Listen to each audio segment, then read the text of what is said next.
very glad to have you here today, back on campus. Today I'm going to talk to you about something important to the College of Natural Sciences at UT Austin. As you know, we're embarking on a very ambitious $5 billion campaign. And the goal of the College of Natural Sciences over the next 9 years is going to be $500 million. So we have a lot of money to raise. And part of this, so we have 4 pillars in our campaign. And one of the pillars is recruiting and retaining the best students and faculty. And when we think of students, a lot of us always think of the importance of undergraduate students. But today, and most of us have our undergraduate degrees from this institution, but today I'm going to talk to you about the importance of graduate education, especially in the College of Natural Sciences, because it's an imperative not only to the success of our faculty, but also to the success of our undergraduate students as well. Dean Goldbart, and don't know, Dean Paul Goldbart just started last August 1st. And his #1 and very first priority right now is raising money to support the next generation of graduate students that will, one, mentor and teach our wonderful undergraduate students, but then also create breakthroughs in innovation and discovery in our college and help support our faculty members. So he has started a program called the Graduate Fellows Initiative.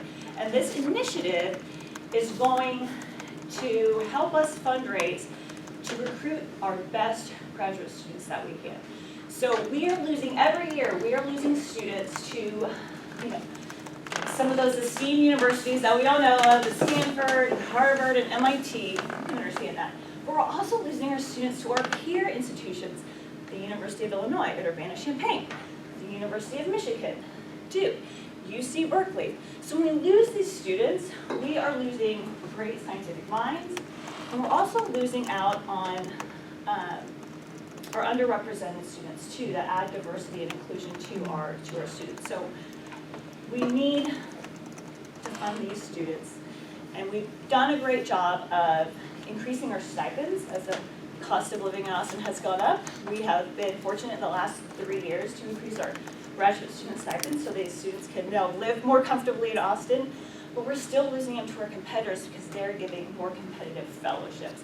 So when we think about fellowships, we also have to think about most graduate students, you might not know, are usually on a research assistantship, which means they are paid for by a faculty member in researching, or a teaching assistantship, which means they're teaching and they're taking time away from their research and discovery to teach classes. So what we're proposing is these new graduate fellowships that we would like to institute. Having these students come in the first 2 years, they're not going to have to be on an RA, the research assistantship, or the teaching assistantship. They're going to come in the first year, they're just going to be able to discover and explore the science that they're in, explore the Department of Chemistry, just explore the Department of Biology, and then also talk with faculty and decide which faculty group is the most interested in and which one they want to join. So they're going to have a lot of relief from pressures, and then the faculty members are also going to benefit because then they actually don't have to pay for their students from grants. So we are calling upon all of you to join us in funding these new endowments that we are going to be instituting in the college. So I'm reminded, as we talk about these graduate students, I'm reminded of 3 stories that show the impact of graduate students. First is Dora Garfunkel. So Dora, her grandparents actually immigrated from Poland during the Holocaust to Venezuela. They were, for reasons, as we all know, there's reasons why they moved from Poland to then Venezuela. They then had to leave Venezuela. Her parents then had to flee Venezuela and ended up in Houston. And Dora was fortunate. She's Hispanic and a female. She started off as her undergraduate student in chemistry, but then she found later in undergraduate years an interest in computer science. So she is now pursuing her PhD in computer science, and she's a Hispanic female. So 22% of the undergraduate population in computer science is female. Only about 5% are Hispanic.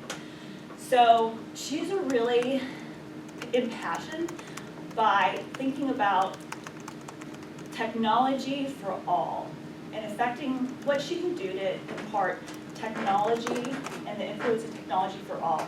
Our technology has been created by a select few, and it is affecting and impacting only a select few.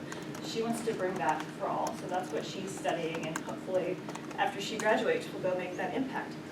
I'm also reminded of Allie Preston and her wonderful, she's in the Department of Neuroscience, and she's doing studies on memory and learning in our brains and how our brains are,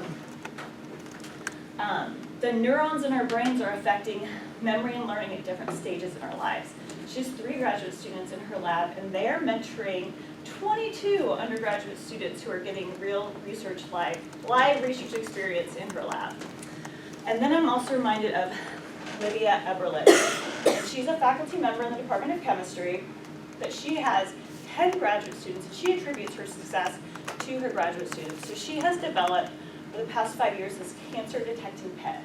So when you're in an operating room and you detect cancer, you have to take a tissue sample all the way down the lab, test it, run and see if it's cancerous, and then so you have this cancer patient maybe for 2 hours on an operating table.